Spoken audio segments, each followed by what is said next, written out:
want to tell one story about... so there's a really great traditional story. Now, this is not an Ojibwe story, but it's a story that I heard when I was in Oklahoma when I did my master's student. And I was sitting with a Kiowa elder, and I just gone to a peyote ceremony, Native American Christian church ceremony. And I really was having struggles with it. I was really having struggles with the idea of reconciliation and how that worked. And I think that was really my own issues around seeing them as or. And I'd been taught a lot about or, not about and. And so this elder told me this story. He was a Kiowa elder, and he said, one day there was a hunter who went out of his community. And he traveled out, and he was hunting and fishing, and he was gaining food, getting food for his family and his community. And he came upon another hunter from another community. And the two men started talking, and they spent a lot of time together. They realized that if they hunted and fished together, they could get twice the amount of food together. And so they started working together, and they actually created quite a wonderful friendship for a couple days, living out there in the bush. And so they created such a relationship where the first hunter turned to the other one and said, you know what, why don't you come back to my home? We're pretty far from your home right now. I've never been to your home. You're in such a far off area. You're so far, I've never been to that place. Why don't you come back to my home? We'll come to my home, my family, we'll cook for you, we'll feed you, we'll even give you a new pair of moccasins. How's that sound? The guy's like, wow, that sounds great.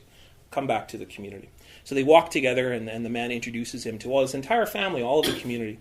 And they say, well, come together tonight. We're going to have a big storytelling night, so come and sit with us. And so the new hunter comes in and says, that's fantastic. So he eats and has a new pair of moccasins, new shiny pair of moccasins, comes to this, and he notices in the middle of the community amongst all the lodges is this huge fire, this really big fire, and everybody's sitting around it.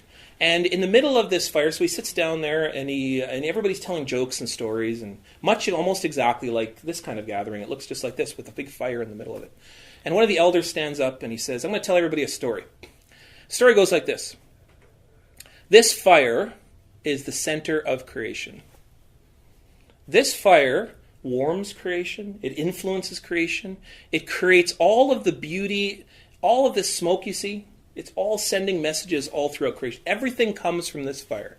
And everyone would nod and go, that's a very good story. Very interesting. And everyone's like, we're so lucky that we have the center of creation right here. And so the man's like, wow, that's a really interesting story. So he turns to his brother and he says, you know what? Why don't you come to my community? Come to my community tomorrow. Let's go travel. I want to introduce you to my family. In fact, I want to return this beautiful gift of moccasins. I want to give you a pair of moccasins, too, that you can walk in. So the man says, well, that sounds like a great idea. I've never been to your community, so I think I'll come with you. So the two men get up next morning, sleep, leave, travel for days and days and days and days till they finally reach the other man's community. And they sit down. And he introduces himself to the community, everybody along, and the man says, I want you to come tonight to our storytelling and hear our stories. And the man says, okay, that's fine. So they sit down, they have some soup, they're sitting around the fire, almost exactly like this gathering with the big fire in the middle. And one of the elders in the community stands up and says, everybody see this fire? This fire is the center of creation.